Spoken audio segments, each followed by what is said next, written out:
आ गया। अब शो में एक्सपर्ट को भी शामिल करते हैं। हमारे साथ आज स्टॉक बॉक्स टेक्नोलॉजी से सिद्धार्थ रायमंगला है। Siddharth, good morning. सबसे पहले तो आपके आज के दो टॉप ट्रेड्स।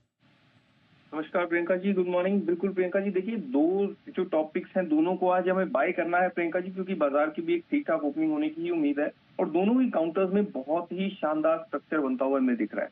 पहले स्टॉक का नाम है एस्ट्रल। यहाँ पर देखिए प्रियंका जी, कुछ टाइम पहले जब स्टॉक के रिजल्ट आए थे तो हमने इसमें बड़ी कमजोरी बनते हुए देखी थी, बट जिस तरह से हमने पिछले 15-20 सेशन में एक जबरदस्त टर्न अराउंड इस काउंटर में बनते हुए देखा है। फ्राइडे को एक अच्छा ब्रेकआउट भी आता हुआ देखा था, उसकी वजह से मोमेंटम यहाँ पर और अच्छा रह सकता है।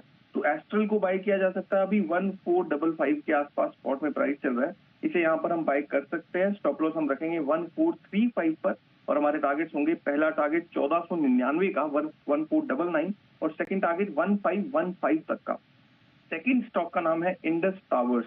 यहाँ पर हमने एक अच्छा न्यूज फ्लो भी आता हुआ देखा था और उसके साथ साथ स्टॉक ने अपने नीचे के लेवल से एक बहुत स्ट्रॉन्ग बाउंस बैक फ्राइडे के सेशन में दिखाया, जिसकी वजह से ऐसा लगता है कि अब यहाँ पर स्ट्रक्चर चेंज होता हुआ दिख सकता है, मोमेंटम बेहतर होता हुआ दिख सकता है, अब मूव स्टॉक के अंदर बन सकता है। तो इंडस टावर्स को भी बाय किया जा सकता है। अभी स्पॉट में 337 338 के आसपास में चल रहा है। स्टॉप लॉस हम रखेंगे प्रियंका जी 325 पर और हमारे टारगेट होंगे, पहला टारगेट 355 का, सेकंड टारगेट 365 तक का। ठीक है, तो दो स्टॉक्स आपकी तरफ से, पहला एस्ट्रल और दूसरा रहेगा इंडस टावर। पिछले हफ्ते इसमें कई सारा न्यूज फ्लो भी था, आपने बिल्कुल राइटली पॉइंट आउट किया। भारतीय एयरटेल ने भी इसमें इनफैक्ट अच्छी बाइंग की थी, काउंटर काफी स्ट्रांग भी था और अब भी आपको स्ट्रेंथ में दिखाई दे रहे हैं दोनों ये स्टॉक्स।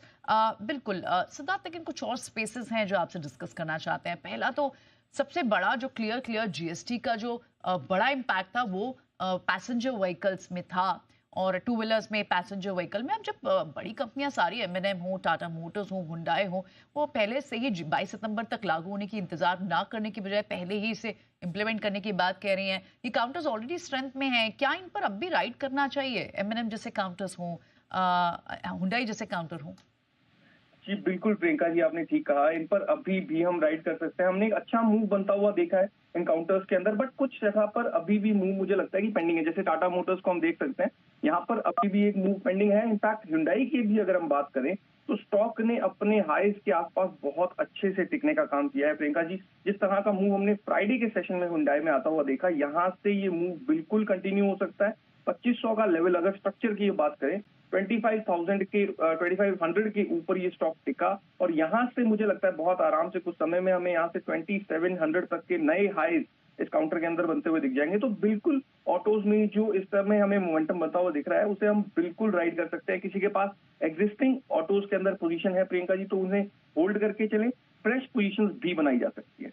ओके, तो ऑलरेडी स्ट्रेंथ में स्टॉक्स जिन पर आप अभी भी कैपिटलाइज कर सकते हैं, इनको राइड करके चलें। ठीक है सिद्धार्थ, ये तो एक पूरा स्पेस हो गया आप, लेकिन एक और स्पेस है जो आज फोकस में रह सकता है। और फार्मा के कई काउंटर्स हैं जहां कई सारी यूएस एफडीए ऑब्जर्वेशन के बाद, यूएस एफडीए की जांच के बाद ऑब्जर्वेशंस जारी हुई हैं। उसमें काउंटर्स लाइक जाइडस लाइफ हो, औरोबिंदु फार्मा, ल्यूपिन, डॉक्टर रेड्डीज, कई सारे काउंटर्स हैं। क्या यहाँ पर थोड़ा प्रेशर दिख सकता है इन स्पेसेस में?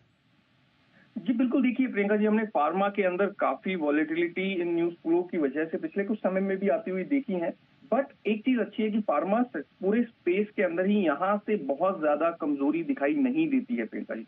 अगर मैं जाइडस की ही बात करूं तो इतनी वॉलेटिलिटी के बावजूद स्टॉक अपने पिछले कुछ महीनों के हाईज से ऊपर निकलने में कामयाब हुआ। इनफैक्ट फ्राइडे के सेशन में भी 1000 के लेवल से भी हमने इसे ऊपर आता हुआ देखा। तो छोटे मोटे वॉलेटिलिटी, छोटी मोटी डिप्स जरूर देखने को मिल सकती है, बट यहाँ पर फार्मा स्पेस के अंदर भी पूरे स्ट्रक्चर के बेसिस पर अगर हम देखें तो कुछ बहुत बड़ी कमजोरी नहीं दिखाई देती है। हर डिप पर फार्मा को भी ऐड किया जा सकता है।